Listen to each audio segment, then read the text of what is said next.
Hello and welcome to the next episode of my video series Learn With Me Opsix, where we learn the Opsix together. So far we've covered general information about the synthesizer, we've talked about, or rather we've listened to some of the favorite presets that come factory set on here.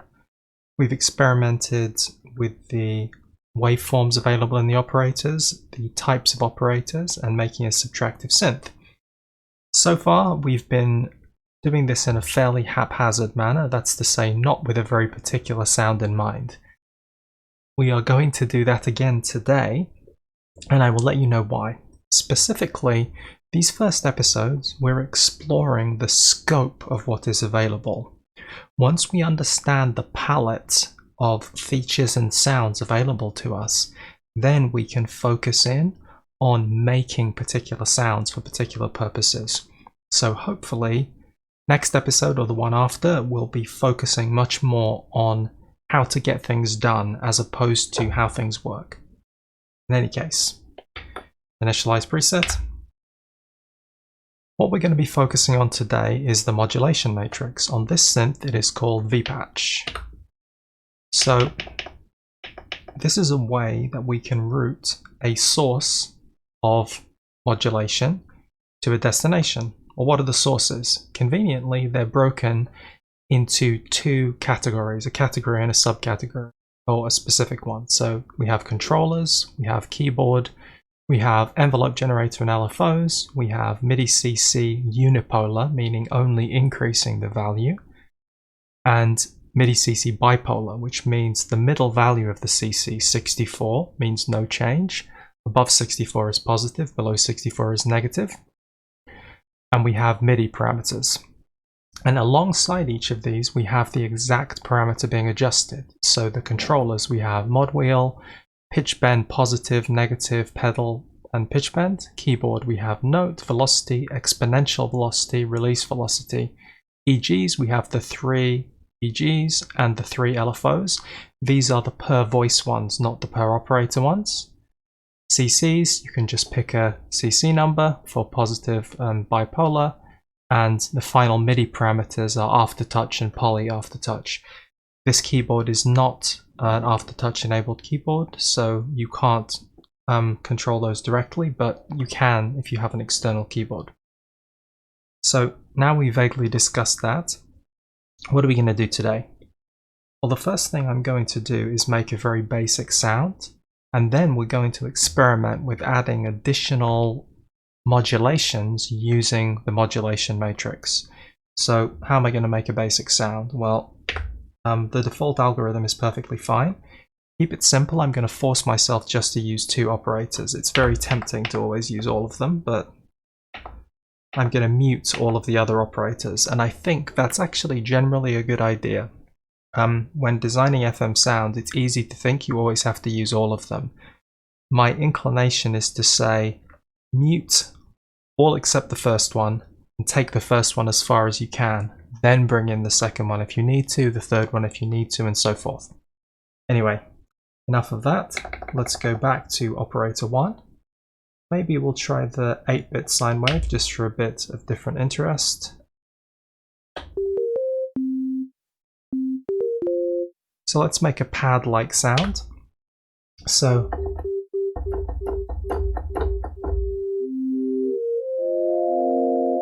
maybe I'll have the decay longer, a little longer.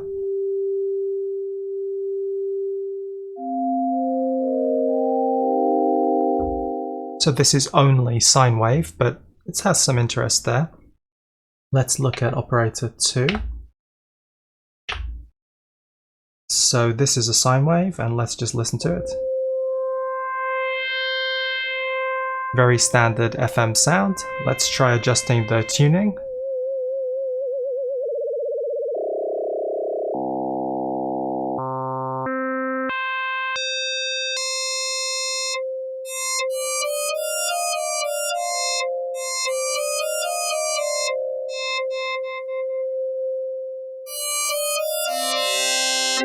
Okay, so I like the brightness that this brings, but let's add a little shape to it quickly. So, envelope.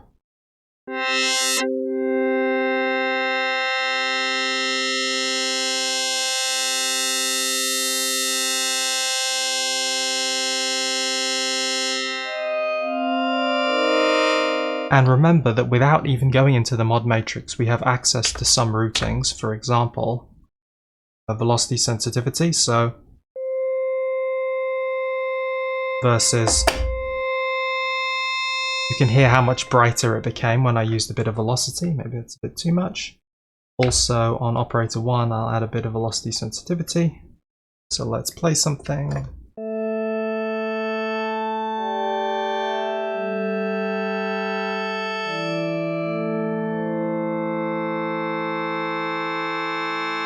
Okay, I think that's something to work with. Let's bring a filter in as well. Try the MS-20 filter.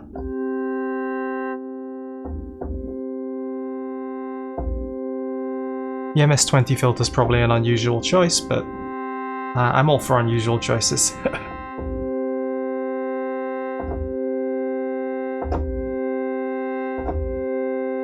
Okay, let's change the shape of that envelope.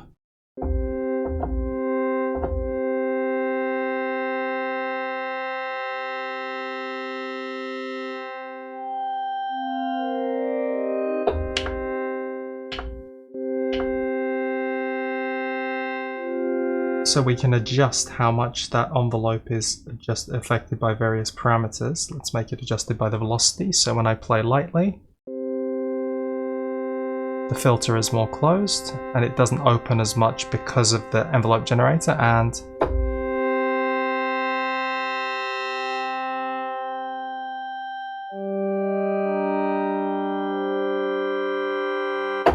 okay, so we have a sound to get us started. Let's maybe add a little effect to it. Whoops, that's enabled. Let's go to this page. There's some chorus ready.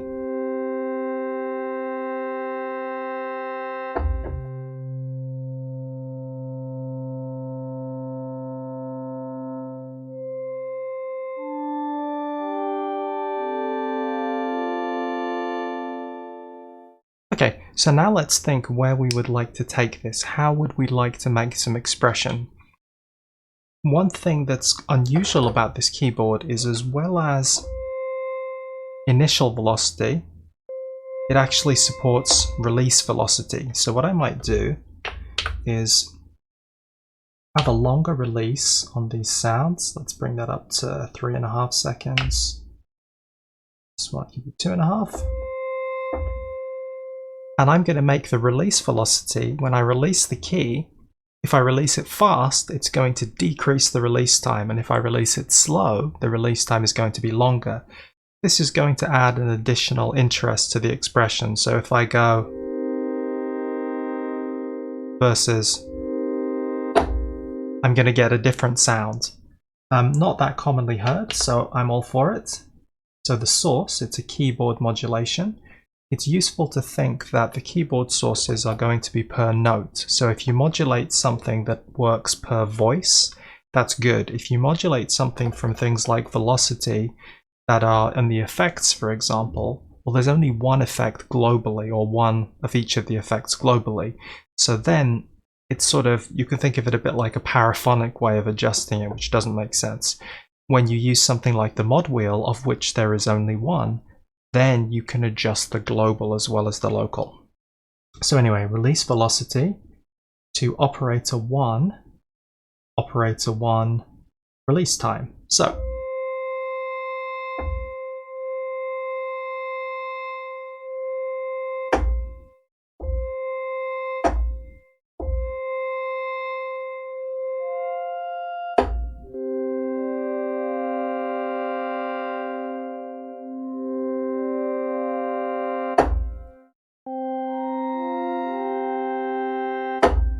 So we already have, I would say, kind of an interesting expressive opportunity that we've just given ourselves. Let's look for some other expressive possibilities, maybe in the filter.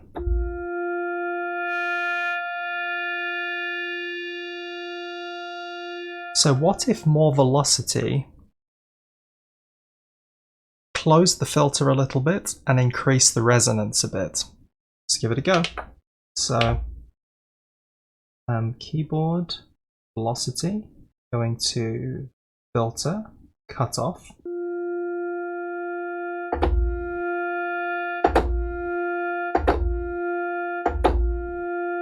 So we can hear the filter is quite a lot more closed. Next slot, keyboard, velocity, 2,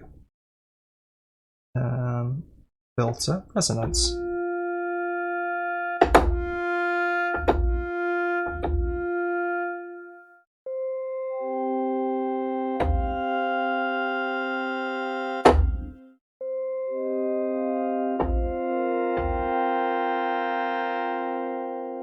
So you could hear the slow release and the fast release, the fast strike and the slow strike. Already something interesting going on. I'd be interested also to experiment with what we can do with the modulation wheel.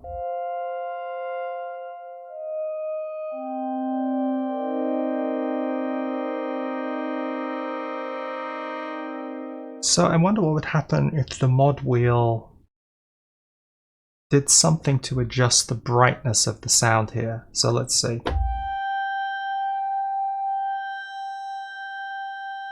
So let's say I turn the level of operator 2 down and I have the mod wheel turn up the level of operator 2, so to add more of this brightness.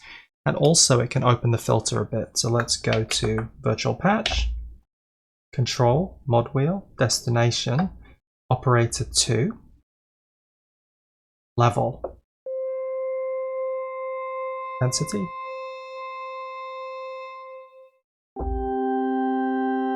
Turn this down.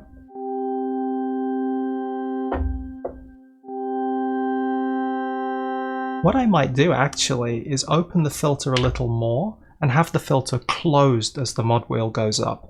So more brightness comes from the FM, but the filter tames it. So let's open the cutoff a little. And back to the mod matrix. Next slot, control, mod wheel, destination to filter cutoff.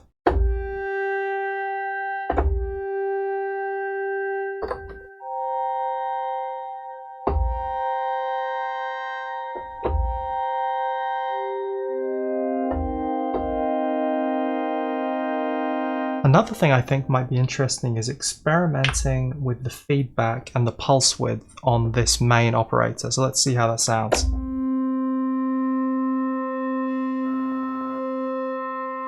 And the width.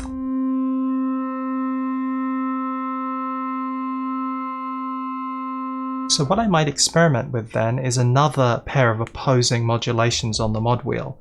I might turn that width back down and then turn the feedback up. So rather than just getting a brightness change, I go for a tomball change. And that's something I use quite a lot when I'm looking for tomball variation. I do 2 opposing motions, something which makes it brighter, something which makes it darker. So let's go for this. I was going to, on the mod wheel, destination, operator 1. Let's say feedback.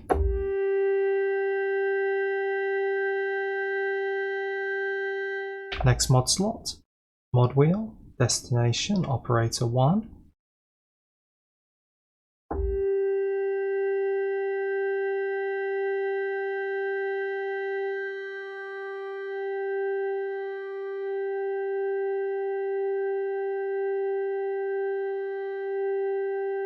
Okay.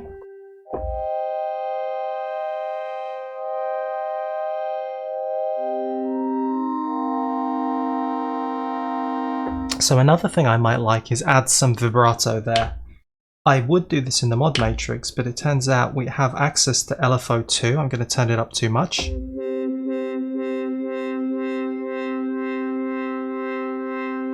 And throughout the menus we have these control parameters, which means whatever value I set there, effectively multiply it by this other value. So that's 0, that's 1. So this means full LFO effect. This means no LFO effect. Turn it down a little more. Let's go look at that LFO.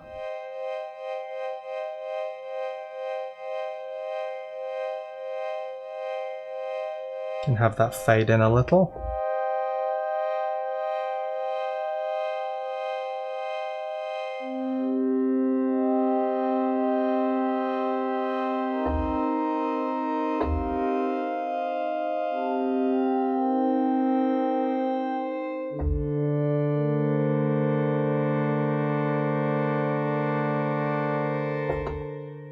Okay, sounding pretty good.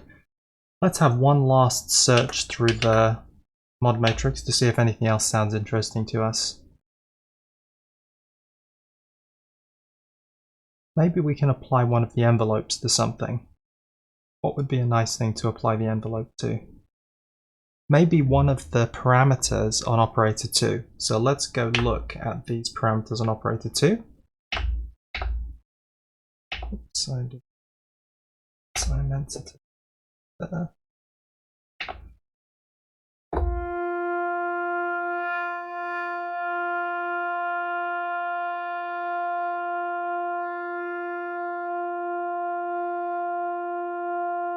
Okay, so I'm going to turn both of these up. And I'm going to use an envelope to bring those down. So, we have envelope 3, which is currently mapped to nothing. Let's just shape that a bit. Go in here. So envelope 3 is going to go to operator 2. FM, and I'm going to apply that negatively.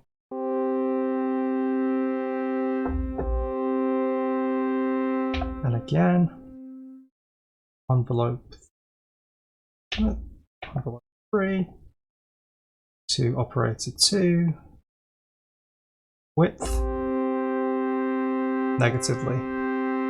And I can even have these controlled by the mod wheel, or controlled by the pitch wheel or velocity. So this ability to have your primary source and then a secondary control in the mod matrix is very useful. I haven't really used it here, but I think it adds a lot of scope for what you can do. So you could have the envelope that is affecting this parameter dependent on velocity.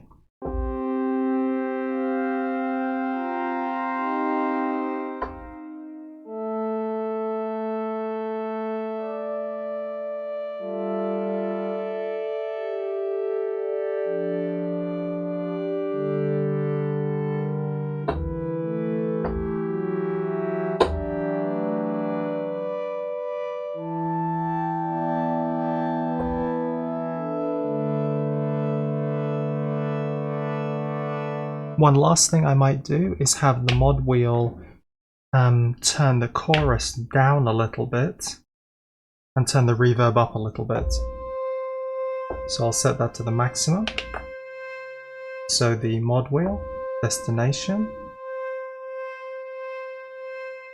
chorus, mix is the mix is going to come down, and mod wheel, the reverb, the level, going to go up.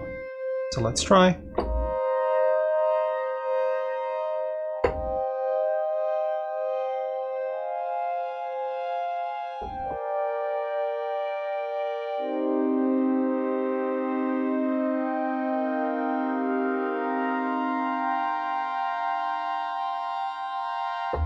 You may also have noticed that the control parameter can be note. So that could mean that you could arrange that these modulations happen more at one end of the keyboard pitch range or other. So that's pretty interesting. As well as intensity controlled by the envelope. So that would allow you, for example, to have an LFO modulated by the envelope. So you could have some oscillation which gets attenuated, and yeah, so this control parameter in the mod matrix section is probably quite powerful, but I haven't really used it here. In any case, I think I've done what I set out to do, which was demonstrate a range of the parameters that are available in the modulation matrix. So far, as I said, I've been working almost at random designing these sounds just to get a feel for what's possible and get a feel for the parameters that are available, because this is me learning this synthesizer. What I shall start doing is work with a little more focus and a little more direction. In any case, I hope you have enjoyed this episode. I hope you'll join me for further episodes as I learn how to get the most from the Opsix. But in any case, and most importantly, thank you very much for watching, and goodbye.